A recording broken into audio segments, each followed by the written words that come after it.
Grimaud, qu'est-ce qui lui est arrivé au petit jeune? Ça doit être à cause de ton transfert. Visiblement, son corps ne l'a pas supporté et il s'est évanoui. Quelle chochotte. Au fait, où est l'autre? J'ai préféré ne pas l'envoyer tout de suite. Tony ne pourrait peut-être pas résister à 2 transferts successifs. Parfait. Je vais pouvoir m'amuser un peu.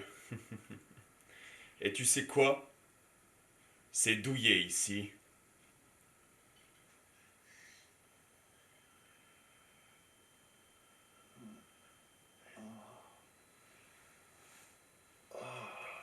Qu'est-ce qui s'est passé?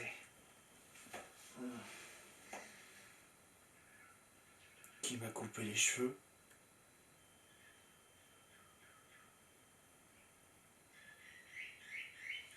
Mais quelle journée?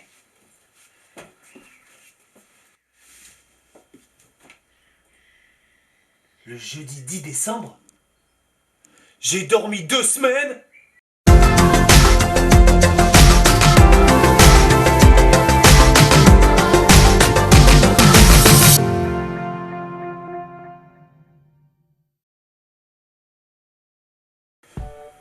Mais j'avais pas fini ma vidéo en plus. Du coup, où est-ce que j'en étais? Ah oui, j'avais terminé Flash Forward et du coup... Ok. Bien, la série suivante dont on va parler, c'est Under the Dome.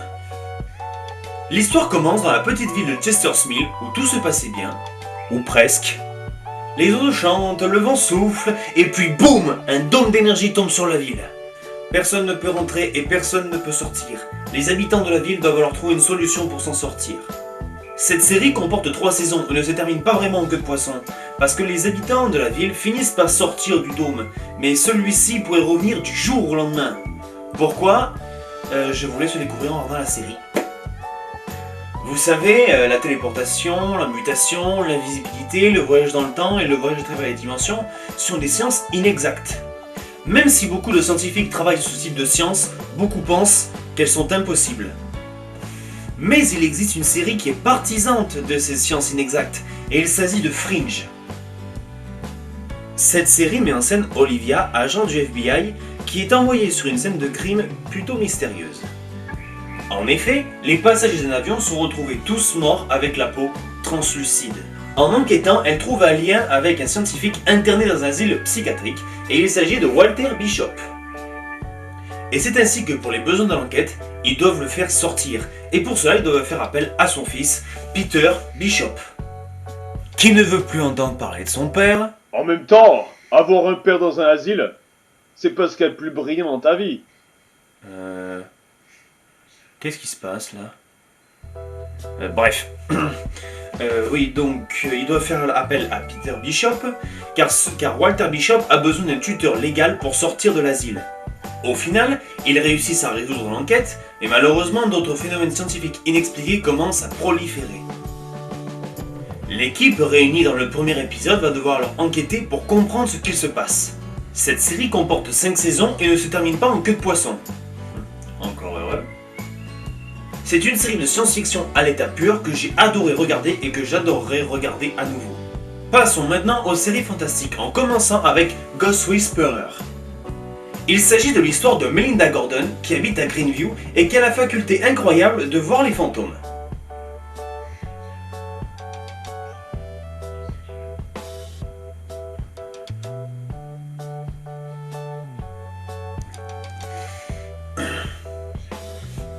A l'aide de ce don, de son mari et de ses amis, elle décide de se lancer l'objectif d'aider les personnes mortes pour les aider à passer de l'autre côté. C'est une série qui comporte 5 saisons et qui se renouvelle très bien d'épisode après épisode grâce aux intrigues dédiées à chaque saison. Pour continuer, nous avons Forever. Que feriez-vous si vous pouviez vivre éternellement? Eh bien, Henry Morgan, né le 19 septembre 1779, ne se pose plus la question. En effet, à partir de ses 35 ans, plus précisément le 7 avril 1814, celui-ci meurt. Étant médecin et contre la condition des esclaves noirs à cette époque, il veut soigner l'un des esclaves se trouvant sur le bateau qui le transporte. Mais le capitaine d'équipage refuse et le menace de le tuer s'il ne s'écarte pas. La suite, vous la connaissez. Son corps est alors jeté dans la mer. Et pouf, monsieur ressuscite. Et c'est ainsi qu'à chaque fois qu'il se fait tuer, il reprend vie dans l'eau. À travers les siècles, il fait différents métiers liés à la médecine, de près ou de loin. Et son dernier métier en date est médecin légiste pour la police. Après une première enquête assez mouvementée, il finira clairement par faire partie de l'équipe de terrain. Et dans le même temps, un homme mystérieux le contacte et lui dit qu'il connaît son secret. Plus encore, celui-ci dit qu'il est également immortel. Cette série comporte malheureusement qu'une seule et unique saison, car malheureusement elle n'a pas fait assez d'audience. Encore heureux qu'elle ne se termine pas en queue de poisson. Maintenant, petite question. Est-ce que pour vous ce serait une bénédiction ou une malédiction de vivre éternellement? Vous avez 4 heures. J'en ai pas besoin de tes 4 heures. Je te réponds tout de suite. Une bénédiction. Vous avez entendu?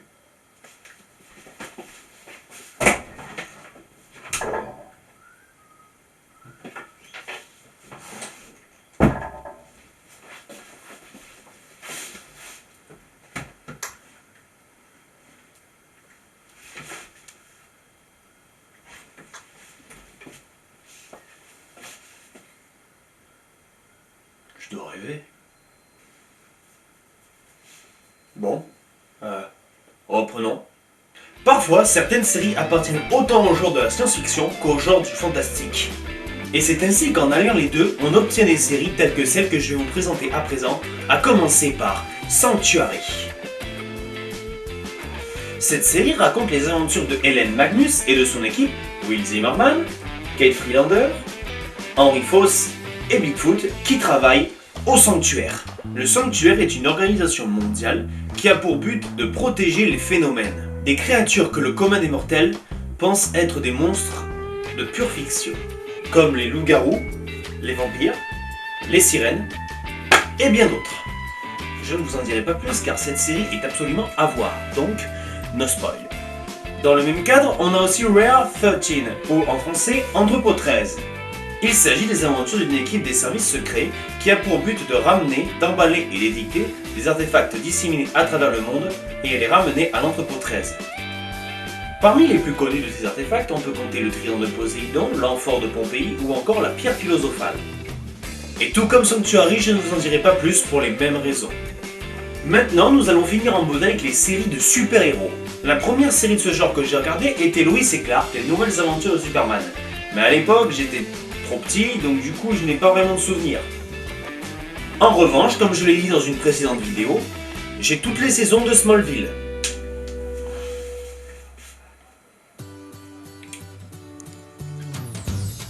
Je ne m'attarderai pas non plus sur cette série, car j'aimerais lui dédier un épisode entier pour dire pourquoi j'adore cette série. Donc qu'est-ce qui va rester Attendez. Ah oui, Arrow et The Flash. Les deux séries sont géniales et très bien mises en scène, même si d'après ce que j'ai cru comprendre, ils se sont permis quelques libertés.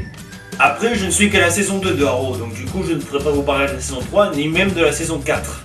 Quant à Flash, la fin de la saison 1 est tout simplement épique, et je suis impatient de voir la saison 2.